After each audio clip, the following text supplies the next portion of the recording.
साथ, पक्के बिल के साथ। Yes yes. और यही तो समस्या होती है, यही तो समस्या होती है कि सर हम सही के लिए पैसा दे रहे कि नहीं दे रहे, हमें कोई चीज मिल रही है या नहीं मिल रही है। Yes yes. नेक्स्ट मैं सीधे सीधे अगर कनेक्ट करता हूं तो आपने जो पैकेज लिया है, जो पैसा इन्वेस्ट किया है, वो किसके लिए किया? अपनी हेल्थ के लिए किया है। फिर आते पीडीसीएस पे, personality development and communication skills. आप नहीं चाहते कि मोहित डंडारे जी जैसे आपकी पर्सनालिटी हो। यस। आप नहीं चाहते कि स्नेहा मैम जैसी आपकी पर्सनालिटी हो, भूमिका मैम जैसी हो, सुनील जी जैसे हो, गजानन जी है, पवार जी है, धनगर जी है, अर्जुन जी है, शुभम जी है। क्या आप नहीं चाहते यस। कि आपकी ऐसी पर्सनालिटी हो? यस। चाहते हैं आप? Yes sir. सच में चाहते हैं आप? Yes sir. लेकिन क्या आप क्रिएट कर पाते हैं? नो। क्या आप क्रिएट कर पा रहे हैं ऐसी पर्सनालिटी को? नो। क्यों नहीं कर पा रहे हैं? क्योंकि आप ऐसे लोगों से जुड़े हुए नहीं हैं, क्योंकि आप ऐसे प्लेटफॉर्म के ऊपर नहीं हैं जहां से आपकी पर्सनालिटी बिल्ड हो सके, आपके अंदर एक अच्छा वे ऑफ टॉकिंग आ सके, आपके अंदर एक अच्छा कम्युनिकेशन आ सके। हेलो। Yes sir. पता है ये स्टार्ट कौन करता है? ये कम्युनिकेशन के लिए कौन सोचता है? जिसको जरूरत हो। मैं जब भी जाता हूं, कहीं मिलता हूं, लोगों से एक ही बात कहता हूं कि ना काला कामयाब होता है, ना गोरा कामयाब होता है, ना ऊंचा होता है, ना नाटा होता है, ना मोटा होता है, ना दुबला होता है, ना लड़की होती, ना लड़का होता है, ना पुरुष होता है, ना महिला होती है, ना पढ़ा लिखा होता है, ना अनपढ़ होता है। जब भी कोई कामयाब होता है, कोई एक जरूरतमंद इंसान ही कामयाब होता है। यस।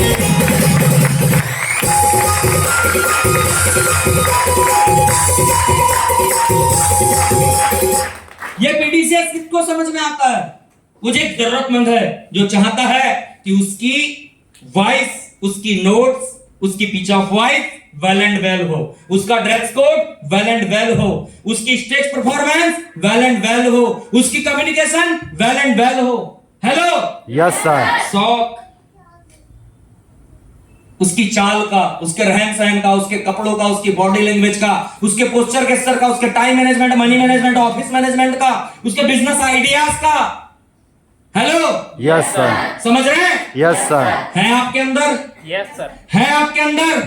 और डियर फ्रेंड, आप एक्स्ट्रा कमा जाओगे। और बात आती है करियर की। कहां है मौके? मुझे तो दुनिया में नहीं दिखते। सूरत में 10, 12, 15 हजार। मेरी कल परसों ही प्रमोद सर से बात हो रही थी कि इंडिया में 10, 12, 15 हजार रुपए के जॉब की कोई कमी नहीं है, जितना कि आज मजदूर भी कमाता है। इतना मौका है। इसके ऊपर का मौका आपको आपके टैलेंट के हिसाब से मिलेगा, आपके भूख के हिसाब से मिलेगा। हेलो। Yes sir. 10, 12, 15 हजार कमाने में आज की डेट में कोई पावर नहीं है। अगर ऊपर की बात करनी है तो किसी का हाथ पकड़ना पड़ेगा, कहीं करियर बनाने की सोचनी पड़ेगी। और आज डायरेक्ट सेलिंग लोगों के लिए 150 करोड़ की आबादी वाले कंट्री में सबसे पहला मुद्दा बन गया है, रोजगार के लिए, जो लोगों की भूख देखता है, क्वालिटी देखता है। Dear friend, yes. मिलेगा। लेकिन क्या है, जब भी इस पैसे की बात आती है सर कोई रिस्क तो नहीं है सर, लगाओ कि नहीं लगाऊं सर, मेरा डूब जाएगा क्या सर? हेलो। Yes sir. क्या है रिस्क? मैं कहता हूं आज से 13 साल पहले जब मैंने शुरुआत करी, I was a job person, job करता था, टेक्नीशियन था, मुंह उठा के नहीं आया। आपके इंदौर से स्टडी की 3 कैंपस निकाले हैं, फॉर्मल कपड़े सिलवाना, रेज्यूमे बनाना, फाइल रेडी करना। यस। Yes sir. मैंने कॉल सेंटर्स में जॉब तो नहीं की, लेकिन टेलीकॉम में, इंफोसिस में जा जाके सर 3 राउंड में होते थे इंटरव्यू। सिर्फ इसीलिए देने के लिए जाता था कि मेरी प्रैक्टिस हो जाएगी कि इंटरव्यू कैसे देना, इंटरव्यू निकाले कैसे जाते हैं। बड़े भाई साहब मुझे ऊपर से ऑलरेडी सजेस्ट कर रहे थे कि प्रैक्टिस करो, सवाल जवाब, हेजिटेशन जाएगा, सारी चीजें। समझ रहे हैं आप? Yes sir. दिल्ली से ट्रेनिंग किया, अच्छी जॉब थी। 2012 में 18-20 हजार कमा रहा था। सेंट्रल गवर्नमेंट में भाई की जॉब 17, पेमेंट 17,000 रुपए थी। एमएनसी में मेरी ज्यादा थी।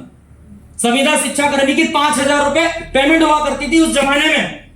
6,000 रुपए मेरा एक्सपेंस आता था, 5 से 6,000। सैलरी की बात नहीं कर रहा हूं। और उस समय एक डिसीजन लिया कि कहां जाना है, कहां जाना है, कहां जाना है? डायरेक्ट से। आपको आपके 11,000 रुपए में रिस्क दिखता है डियर फ्रेंड, मैंने 11,000 नहीं, अपनी नौकरी लगाने के बाद में भी इसमें भविष्य देखा है। अब जाके आप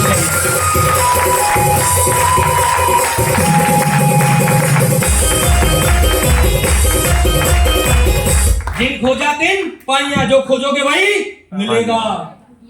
हेलो, यस सर। जो देखते हो आप, जो देखते हो आपको वही मिलेगा। विचार बनाए जिंदगी, क्योंकि दोस्त विचार ही इंसान की जिंदगी बनाते हैं। क्योंकि हमने विचार बना लिया था कि ऐसी जिंदगी चाहिए। आप बताइए, रिस्क 11,000 रुपए चला जाएगा इसमें था कि अगर उस दिन उस 11,000 को बचा लेता तो इस विजय हनवत को खो देने का रिस्क था। बताइए, यस सर। था या नहीं था? Yes sir. आज मेरे पास जो कार है उसको खो देने का रिस्क था, या 11,000 खो देने का रिस्क था? कार। हेलो, जवाब चाहता हूं मैं आपसे। इस 11,000 चले जाएंगे इस बात का रिस्क था, या फिर आज जिस विजय हनवत को सुन रहे इस बात का रिस्क था? आज जिस था या नहीं था? Yes sir. 11,000 का रिस्क था, फिर या नहीं देता तो मेरी कार का रिस्क था। कार का रिस्क। जो मेरी 8 से 10 फॉरेन यात्राएं लग्जरीज कंट्री में, Dubai, Singapore, Indonesia, Malaysia, Bangkok, Thailand, Phuket, Nepal, ये सब लग चुकी है, इसका रिस्क था या सच में इस 11,000 का रिस्क था? ये 11,000 क्या उससे बड़े हैं? No sir. हाँ या ना? सही या नहीं है? Yes sir. जो आज मैं 6 डिजिट में इनकम कमा रहा हूं, सच में इसका रिस्क था या फिर इस 11,000 का रिस्क था? उस 6 डिजिट की इनकम का रिस्क था, ऐसा और नो? Yes sir. समझने की कोशिश कीजिए। अधिकांश लोग ये देखते हैं कि यार ये मेरे पैसे, ये रिस्क, इसमें ये तो नहीं डूब जाएगा।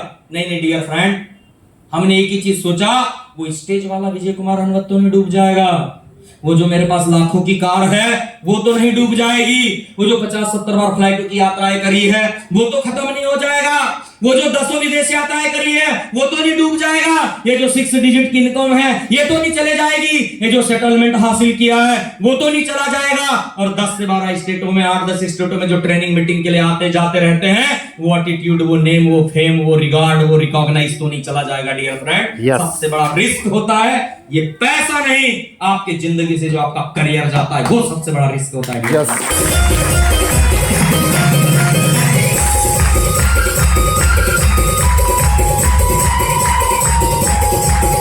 लेकिन हम क्या करते हैं करियर बनाने वाली उम्र में? एक बात बताइए, आपके नाखून कटते हैं, नाखून बढ़ते हैं तो नाखून ही काटते हो?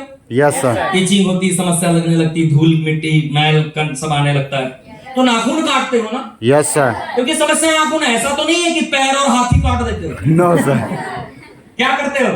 नाखून काट। क्या करते हो? नाखून काट। तो किसे काटना चाहिए? समस्या किसकी? 11,000 की है। Yes sir. तो इसको काटना, क्योंकि पैसे न होना समस्या है कि अचीवमेंट है? समस्या। समस्या है आपकी कि अचीवमेंट है? समस्या। तो समस्या है कि मेरे पास 11,000 नहीं है, तो किसे काटना चाहिए? समस्या। किसे काटना चाहिए? समस्या। लेकिन हम क्या करते हैं सुनील जी, 1 नंबर का लोगों का फायर ब्रांड एटीट्यूड, 11 नहीं है, नहीं करते, करियर ही काट देते हैं। किसको काट देते हैं? करियर। किसको काट देते हैं? करियर। काटना किसको चाहिए था? 11,000 की समस्या को। अरे थोड़ा सा सोचा करो रे, थोड़ा सा डीप में सोचा करो, थोड़ा सा सीरियस हो जाओ कि मेरे पे 11 भी नहीं है, साला किसी के पास में 11 बसें हैं, 11 गाड़ियां हैं, हाँ या ना? 11 दुकानें हैं, 11 एकड़ जमीन है, 11 प्लॉट है, हाँ या ना? Yes sir. 11 गोल्ड की ज्वेलरिया है, हाँ या ना? Yes sir. अरे लोगों के पास में न जाने 11 की क्वांटिटी में सब कुछ है, साला मेरे पास 11 ही नहीं है या ना? यस। तो सबसे बड़ी बात क्या है? समस्या मेरे साथ 11,000 की है, उसे मुझे काटना चाहिए, और मैं किसे काटता हूं? करियर। करियर को। क्या एटीट्यूड सही है? No sir. देखो, 2 ही स्थिति होती है, अच्छी या बुरी, प्रतिकूल या अनुकूल। बुरी स्थिति में जियो, चलो आपके हिसाब से नहीं है, पहले कब थी आपके हिसाब से स्थिति? पैसे नहीं है तो कोचिंग नहीं गए, पैसे नहीं है तो अच्छा स्कूल नहीं गए, पैसे नहीं है तो अच्छा कॉलेज नहीं गए, पैसे नहीं है तो अच्छा बैग नहीं खरीदा, पैसे नहीं है तो अच्छे जूते नहीं खरीदे, पैसे नहीं है तो अच्छी बुक्स नहीं ली, अच्छे कॉलेज अच्छे कोचिंग में एडमिशन नहीं लिया, या इंदौर या दिल्ली या भोपाल जैसे जगह जाकर बड़ी बड़ी कोचिंगों में एडमिशन लिया क्योंकि पैसे नहीं थे। आज तक घुटने ही तो टेके हैं। Yes sir. फिर से एक बार 11,000 के चक्कर में घुटने टेक लोगे तो कौन सा नया कर लोगे? पहले भी तो टेके हो। Yes sir. आज भी अगर गजानन फिर से सुरेंद्र पवार जी अजय जी फिर से एक बार भूमिका मैडम, 11,000 के लिए इस समाज ने घुटने टेक भी लिए तो क्या नया कर लिया, वो तो बचपन से और पहले से टेकते आ रहे हैं। मुद्दा तो इस बात का है, बढ़ाई और ताकत तो इस बात में है कि इस बार घुटने नहीं टेकेंगे, इस बार लड़ाई लड़ेंगे, जीतेंगे, पैरों पे खड़े होंगे, जीत के दिखाएंगे, करियर बना के दिखाएंगे अगर बनता है।